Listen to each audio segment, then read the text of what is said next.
ମୁଁ ଅଷ୍ଟମ ଛାତ୍ର ଓମନ ବିଶ୍ୱାଳ।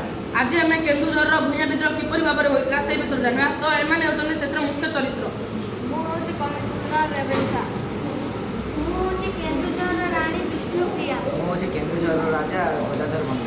ମୁଁ ହେଉଛି କେନ୍ଦୁଝର ରାଜା ଗଦାଧର ଭଞ୍ଜ ଓ ରାଣୀ ବିଷ୍ଣୁପ୍ରିୟାଙ୍କର ପୌଷ ପୁତ୍ର ବୃନ୍ଦାବନ ଭଞ୍ଜ। ମୁଁ ହେଉଛି ରତ୍ନା ନାୟକ। ମୁଁ ନନ୍ଦ ନାୟକ। ନନ୍ଦ ପ୍ରଧାନ। ମୁଁ ହେଉଛି ପଦୀ ନାୟକ। ମୁଁ ହେଉଛି ବାବୁ ନାୟକ। ମୁଁ ନମସ୍କାର, ମୁଁ ହେଉଛି ଧରଣୀ ଚନ୍ଦ୍ର ଭୂୟାଁ। ତ ଆମେ ଜାଣିଥିବା ପୂର୍ବରୁ ଏହି ପ୍ରଥା ଚାଲି ଆସିଛି ଯେ ରଜା ଗଦାଧର ଭଞ୍ଜଙ୍କର ପୁତ୍ର ଯେ କି ବୃନ୍ଦାବନ ଭଞ୍ଜ। ତ ଆମେ ଜାଣିଛେ ଯେ ରଜାଙ୍କର ପୁଅକୁ ତାଙ୍କ ରଜାଙ୍କର ଗାଦି ମିଳିବ, କିନ୍ତୁ ସେ ସମୟରେ ଏହିପରି ହୋଇନଥିଲା। ଏ ଯେ କି କମିଶନର ରେଭେନ୍ସା ତାଙ୍କର ଜଣେ ବନ୍ଧୁଙ୍କୁ ଧନଞ୍ଜୟ ଭଞ୍ଜଙ୍କୁ ଏହି ଗାଦିରେ ବସାଇଥିଲେ, ଯାହାଦ୍ୱାରା ଏମାନେ ହେଉଛନ୍ତି ସେ ରାଜାଙ୍କୁ ଗଦାଧର ଭଞ୍ଜଙ୍କୁ ସମର୍ଥନ କରୁଥିବା ପ୍ରଜା। ଏମାନେ ହେଲେ ଜୁଆଙ୍ଗ ଏବଂ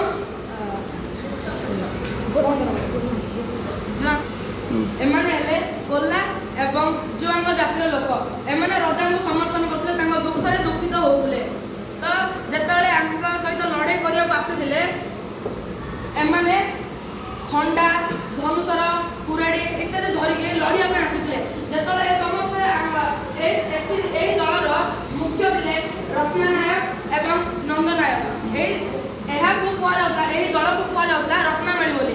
ଏହାକୁ ରତ୍ନା ନାୟକ ନିଜର ନେତୃତ୍ୱରେ ଏହି ଯୁଦ୍ଧକୁ ଆଗକୁ ନେଇଥିଲେ।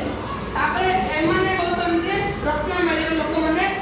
ଏମାନେ ଯେତେବେଳେ କମିଶନର ରେଭେନ୍ସାଙ୍କୁ ଯେତେବେଳେ ଆକ୍ରମଣ କରିବାକୁ ଆସିଥିଲେ, ତ ଇଂରେଜମାନେ ବହୁତ ଦୁର୍ବଳ ହୋଇଯାଇଥିଲେ। ତ କମିଶନର ରେଭେନ୍ସା 4ଟି ଗାଁରୁ ବା 4ଟି ସହରରୁ ନିଜର ସୈନ୍ୟଙ୍କୁ ପଠାଇଥିଲେ। ସେଗୁଡ଼ିକ ହେଲା ବଣାଇ, ଢେଙ୍କାନାଳ, ପାଲହଡ଼ା, ମୟୂରଭଞ୍ଜ। ଏଇଠୁ ବହୁତ ଶକ୍ତିଶାଳୀ ହୋଇଯାଇଥିଲେ ଏବଂ ଏ ଲୋକମାନେ ବହୁତ ଦୁର୍ବଳ ହୋଇଯାଇଥିଲେ। ସେତେବେଳେ ରତ୍ନାମାଳୀର ନେତୃତ୍ୱ ଯେ ନେଇଥିଲେ ରତ୍ନା ନାୟକ ଏବଂ ନନ୍ଦ ନାୟକକୁ ଇଂରେଜମାନେ ବନ୍ଦୀ କରି ହତ୍ୟା କରିଦେଇଥିଲେ।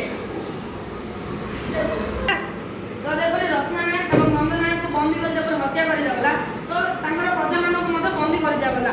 ତ ଯେତେବେଳେ କମିଶନର ରେଭେନ୍ସା ଯାହାକୁ ରାଜଗାଦିରେ ବସାଇଥିଲେ ସେ ହେଉଛନ୍ତି ଧନଞ୍ଜୟ ଭଞ୍ଜ। ତାଙ୍କେ ଯେତେବେଳେ ବହୁତ ଅତ୍ୟାଚାର କରିଥିଲେ, ସେ ଅତ୍ୟାଚାର ପ୍ରଜାମାନେ ସହି ନ ପାରି ଧରଣୀଧର ଭୂୟାଁ ଆସିଥିଲେ। ଧରଣୀଧର ଭୂୟାଁ ଏକ ଦଳ ଗଠିତ କରିଥିଲେ, ଯାହାର ନାମ ହେଉଛି ଧରଣୀ ମେଳି। ସେ ବହୁତ ଦୁଃଖ ପ୍ରକାଶ କରିଥିଲେ କି ଯେ ଏପରି ବିନା ପଇସାରେ ଖଟଉଥିଲେ ବୋଲିକି।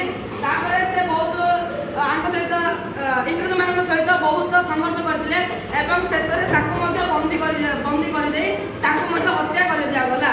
ଏତିକି କହି ମୁଁ ମୋର ବକ୍ତବ୍ୟକୁ ଅବସ୍ଥାନ କରୁଛି।